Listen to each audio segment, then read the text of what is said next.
All right, welcome to the Explainer. So, you want to know how the games we all play are actually being built right now? Well, you're in the right place. Today, we're diving headfirst into AI's role in modern gaming. Now, right off the bat, let's toss out this idea that AI is just some magic make-a-game button. It's not. Instead, think of it more like the ultimate player 2. It's this tireless co-op partner that just grinds through the heavy, repetitive parts of game dev, so the human creators can actually focus on, the magic. Okay, let's dive right into this. Here is our roadmap for today. We're looking at the AI gaming revolution, NPCs and living worlds, supercharging game production, the risks, ethics, and costs, and finally, the human co-op mode. So, part 1, the AI gaming revolution, moving from scripts to self-learning. And listen, this isn't some far-off sci-fi concept. Over 87% of developers are already using AI right now to handle massive production demands. But to really grasp the sheer scale of this shift, we gotta ask, how did we actually get here? Think back to the games we grew up with. You know, those totally static environments where bots would just literally walk into walls forever. The technological jump from those rigid, clunky boundaries to where we are today, it has been staggeringly fast. I mean, gaming has always been on the cutting edge, right? Back in the 90s, we were using these things called rule-based finite state machines. Sounds fancy, but it just meant simple pathfinding bots following really strict if-this-then-that scripts. Fast forward to the 2010s, and we take this massive leap into deep learning and machine learning, where the systems started adapting through trial and error. But looking ahead to 2026, wow, we are fully in the generative AI era. We're talking about jumping from basic pathfinding to engines that can generate entire interactive 3D worlds just from natural language prompts. It's wild. Moving on to part 2, NPCs and living worlds. This is all about the player-facing transformation. And this brilliantly illustrates the most obvious, emotionally resonant change happening for us as players. The difference is literally night and day. On one side, you have your traditional NPCs. You know the drill. Rigid dialogue trees where you just walk up, press a button, and hear the exact same line over and over and over. But on the flip side, modern AI-driven NPCs, powered by platforms like in-world AI. These characters actually have context-aware memory. They give you unscripted, dynamic conversations. They adapt their decision-making. Basically, they evolve while you play, reacting genuinely to whatever chaotic stuff you just did.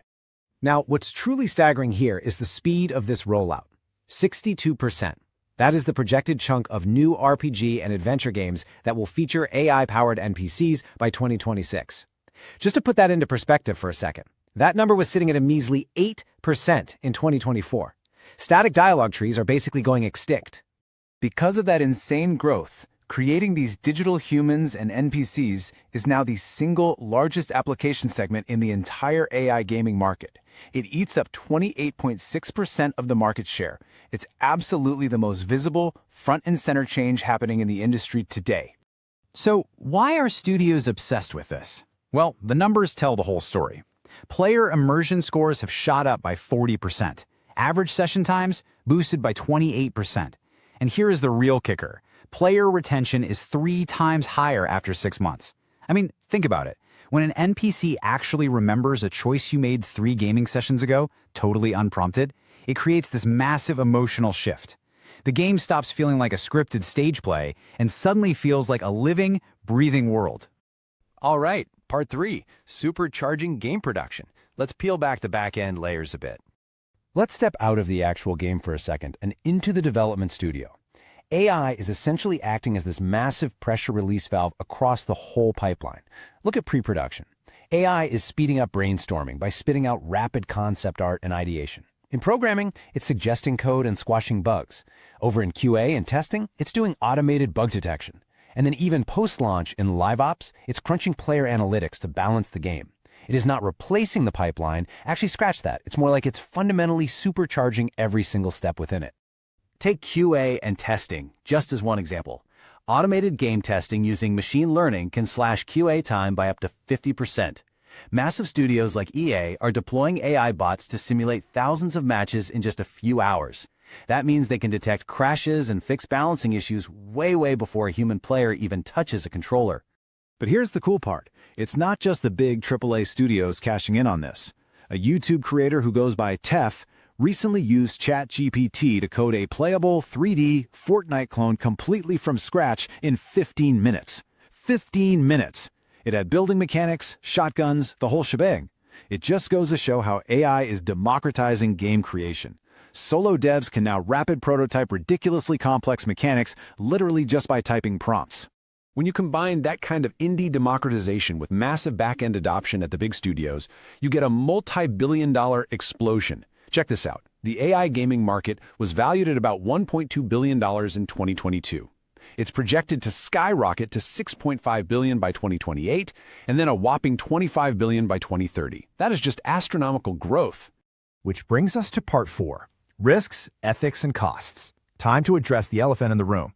Because let's be real, plugging these super powerful tools into a workflow comes with some serious hurdles. First off, IP and copyright risks. Who actually owns AI-generated content? It's a huge legal gray area. Second, you've got AI bias and hallucinations, which can cause some really weird immersion-breaking behavior in-game.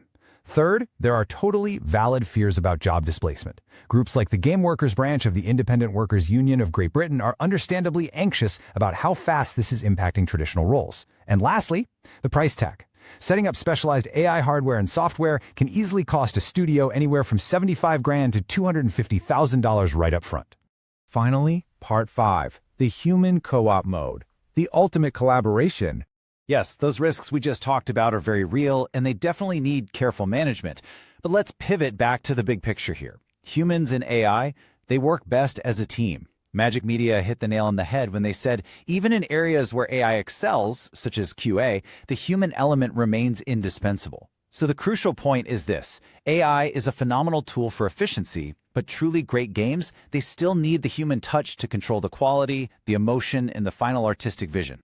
So here is the winning formula for the future of game dev. Step 1, AI jumps in as player 2 to automate the grind, test the builds, and generate basic assets. Step 2, that frees up the human developers to focus entirely on what they do best: creative, emotional design, and fun gameplay loops. Step 3, working together in this kind of ultimate co-op mode, they build richer, deeper games way faster than we've ever seen before.